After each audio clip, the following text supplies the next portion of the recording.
माननीय student class 10 Sanskrit भाषायाः गौरव पाठ में कल आप लोगों को मैं पिछली वीडियो में पढ़ाई थी यहाँ तक। आज जो है यहाँ से स्टार्ट करूँगी, आप लोग बुक को देखेंगे।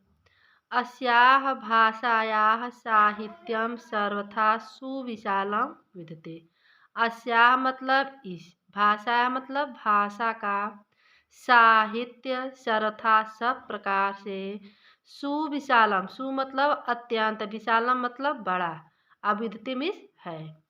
इस भाषा का साहित्य सब प्रकार से अत्यंत बड़ा है।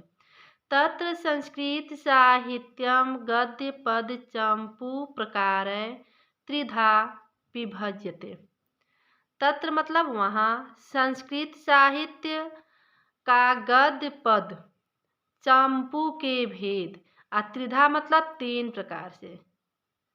त्रिधा मतलब क्या होता है? तीन प्रकार से। विभजयते मीन्स होता है विभाजित किया जाता है। वहाँ संस्कृत साहित्य का गद्य पद्य और चंपू के भेद तीन प्रकार से विभाजित किया जाता है। संस्कृत साहित्यम नितांतम उदात्त भाव बोध सामर्थ्य संपन्नम साधारणम श्रुति मधुरम च इति निर्विवादम।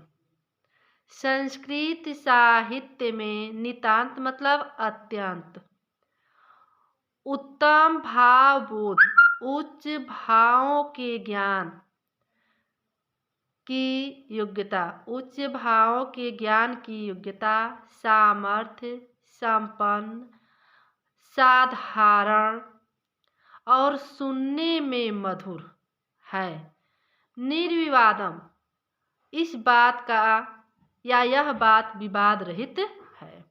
फिर इसका देखेंगे कि संस्कृत साहित्य अत्यंत उच्च भावों के ज्ञान बोध सामर्थ्य संपन्न साधारण या संपन्न असाधारण सुनने में मधुर है, यह बात विवाद रहित है। वस्तुतः वास्तव में साहित्यम खलु निखिलस्य अपि समाजस्य प्रत्यक्षं प्रतिबिंबं प्रस्तौति। वास्तव में साहित्य खलु मतलब निश्चय है, निखिल मतलब संपूर्ण, समाजस्य समाज का, प्रतिबिंब समाज का, प्रत्यक्ष मतलब सामने ही या प्रत्यक्ष, प्रतिबिंब प्रस्तुत करता है। वास्तव में साहित्य निश्चय ही संपूर्ण समाज का प्रत्यक्ष प्रतिबिंब प्रस्तुत करता है। अस्मिन् साहित्ये विश्व प्राचीनतमाः ऋग्यजु साम अर्थ नाम ध्येय सचत्वारो वेदाः शिक्षा कल्पो व्याकरणं निरुक्तं छन्दो ज्योतिष इति तानि वेदानि षड् अंगानि न्याय वैशेषिकः साक्ष्य योग मीमांस वेदांत इति।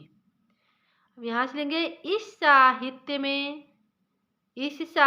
में विश्व की सबसे प्राचीन ऋग यजु साम और अथर्व नाम के चार वेद, ठीक है बच्चों। इस साहित्य में विश्व में प्राचीन ऋग यजु साम अथर्व चार वेद,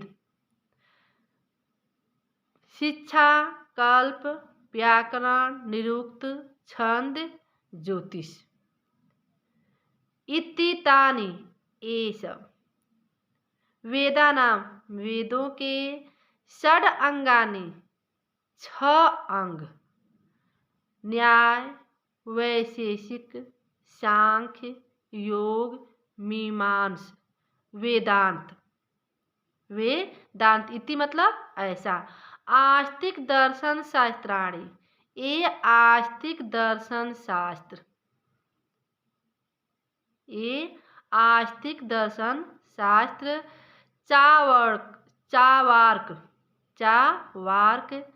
जैन बौद्ध इति नास्तिक दर्शन शास्त्राणि। चावार्क जैन बौद्ध नास्तिक दर्शन शास्त्र हैं।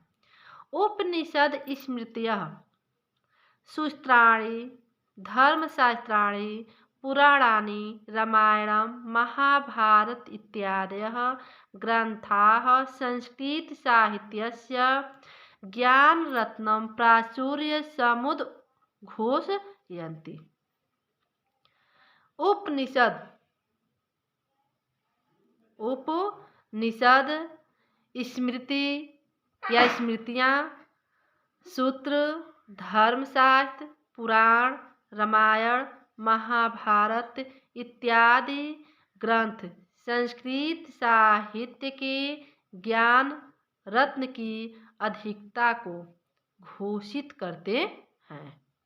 इसका एक बार और देखेंगे अर्थ कि इस साहित्य में विश्व में प्राचीन ऋग, यजु, साम, अथर्व, चार वेद, शिक्षा, कल्प, व्याकरण, निरुक्त, छंद, ज्योतिष, वेदांग, वेदों में 6 अंग, न्याय, वैशेषिक, सांख्य, योग, मीमांस, वेदांत, ये सब आस्तिक दर्शन शास्त्र चावार्क जैन बौद्ध इति नास्तिक दर्शन शास्त्र, मतलब न्याय, वैशेषिक, सांख्य, योग, मीमांस, वेदांत, ये क्या है आपके आस्तिक दर्शन शास्त्र हैं। चावार्क जैन बौद्ध नास्तिक दर्शन शास्त्र है। उपनिषद स्मृतियाँ, सूत्राणि, धर्मशास्त्र, पुराण, रामायण, महाभारत इत्यादि ग्रंथों में संस्कृत साहित्य का ज्ञान रत्न की अधिकता को घोषित करता है। अब यहाँ पे नाम है वाल्मीकि, व्यास, भवभूति, दंडी, सुबंधु, बाण, कालिदास, अश्वघोष, भारवी, जयदेव, माघ, श्रीहर्ष प्रभूतयः, श्रीहर्ष आदि। कवयः मीन्स कवि, लेखक स च अस्य, और लेखक, अस्य मतलब इसके, गौरव मतलब गौरव को, वर्धयन्ति मतलब बढ़ाते हैं। भारवी, जयदेव, माघ, श्रीहर्ष इत्यादि कवि और लेखक इसके, अस्या मतलब इसके गौरव को बढ़ाते हैं। अहो मतलब आश्चर्यचकित। अहो संस्कृत भाषायाः भण्डारस्य निसीमता यस्याः शब्दप्रायणस्य विषये महाभाष्ये लिखितं वर्तते। संस्कृत भाषा का भंडार सीमा रहित होना आश्चर्यकारी है। ठीक है बच्चों, संस्कृत, आहो मतलब आश्चर्यचकित, तो संस्कृत भाषा का भंडार या संस्कृत भाषा के भंडार का सीमा रहित होना आश्चर्यकारी है। यस्या शब्द पारायणस्य, जिसके शब्दों के पारायण मतलब व्याख्या, विषय के विषय में महाभाष्ये लिखितम, महाभाष्य में लिखा है कि, यद मतलब कि दिव्य वर्ष सहस्त्रम, लिखा है कि बृहस्पति ने दिव्य 1000 वर्षों तक, दिव्य वर्ष सहस्त्रम मतलब 1000 वर्षों तक, इंद्र के शब्द पारायण मिति, शब्द का व्याख्या किया, इंद्र के शब्द का व्याख्या किया। कोश प्रक्रिया आसीत, यह कोश की प्रक्रिया थी। संस्कृत व्याकरणेन एवं विधा शैली प्रकटिता पाणिनिना, संस्कृत व्याकरण के द्वारा ये विधा विभिन्न प्रकार से शैली प्रकटिता, शैली को प्रकट करते हैं, पाणिनिना, महर्षि पाणिनि ने। तो इसका हम अर्थ यहाँ से करेंगे कि महर्षि पाणिनि ने संस्कृत व्याकरण के द्वारा ऐसी शैली प्रकट की यथा जैसा शब्दकोशा अल्प प्रयोजना एवं जाता, जिससे शब्दकोश का कम प्रयोजन ही हो गए, जिससे शब्दकोश का अल्प मतलब थोड़ा ही या कम ही प्रयोजन हो गया। तस्य व्याकरणं विश्व प्रसिद्धम एवं न अपितु अद्वितीयमपि मान्यते। उनके व्याकरण में या उनका व्याकरण विश्व प्रसिद्ध, उनका व्याकरण विश्व में प्रसिद्ध ही नहीं अपितु मतलब बल्कि अद्वितीयमपि मानते, अद्वितीय भी माना जाता है। उनका व्याकरण विश्व में प्रसिद्ध ही नहीं बल्कि अद्वितीय भी माना जाता है। आप लोग यहाँ तक पढ़ेंगे और उसका अर्थ आप लोग लिख करके सेंड करेंगे। आज के तक यही, धन्यवाद।